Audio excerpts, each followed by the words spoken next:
સુરતમાં એક ચોંકાવનારો સાયબર ધમકીનો મામલો સામે આવ્યો છે। રાજકીય વર્તુળમાં ભારે ચર્ચા જગાવતો એક કેસ હવે કાનૂની પકડમાં છે। ભાજપની મહિલા કોર્પોરેટરના પરિવારને નિશાન બનાવી ધમકીભર્યા મેસેજ અને હવે સાયબર ક્રાઇમ સેલની તપાસમાં મોટો ખુલાસો।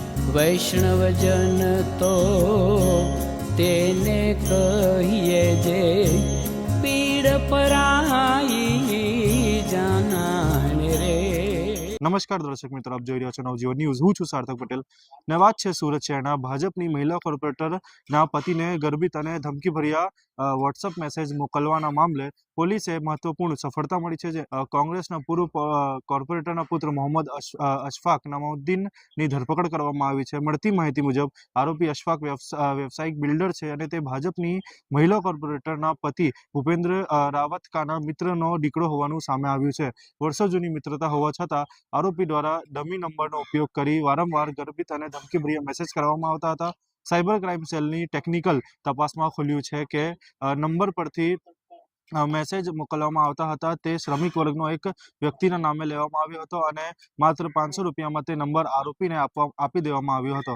આ સમગ્ર મામલે વર્ષ 2023થી ચાલતો હોવાનું સામે આવ્યું છે। આ દરમિયાન કેનેડામાં અભ્યાસ કરતી કોર્પોરેટરની દીકરી પર 3 વખત હુમલાની ઘટનાઓ બનતી પરિવાર ચિંતામાં મુકાયો હતો અને દીકરીને સુરત પરત બોલાવી લેવામાં આવી હતી। બાદમાં રાજ્યના નાયબ મુખ્યમંત્રી સમક્ષ રજૂઆત થતાં કેસની તપાસ સાયબર ક્રાઇમ સેલને સોંપવામાં આવી હતી। હાલ પોલીસે આ દિશામાં પણ તપાસ શરૂ કરી છે કે કેનેડામાં થયેલા બનાવનો આરોપી અશફાકની કોઈક સંડોવણી છે કે નહીં। આ મામલે આગળ વધુ મોટો ખુલાસો થવાની પણ શક્યતા વ્યક્ત કરવામાં આવી રહી છે। આવો સાંભળીએ અધિકારીએ શું જણાવ્યું। સાયબર ક્રાઇમ સેલમાં એક ફરિયાદ નોંધવામાં આવી છે, જેમાં જે ફરિયાદી છે એમને અજાણ્યા નંબરથી ગંદુ ગાડી આપીને અને ધમકીભર્યા મેસેજ એમના દીકરી વિશે કરનાર જે વ્યક્તિ છે એમની સામે એક ગુના નોંધવામાં આવેલ હતું અને એને ડિટેક્ટ કરતાં અમે લોકોને ખબર પડી કે ડમી નંબર વાપરવામાં આવેલ હતી અને જે ડમી નંબર જે ઓનર છે એક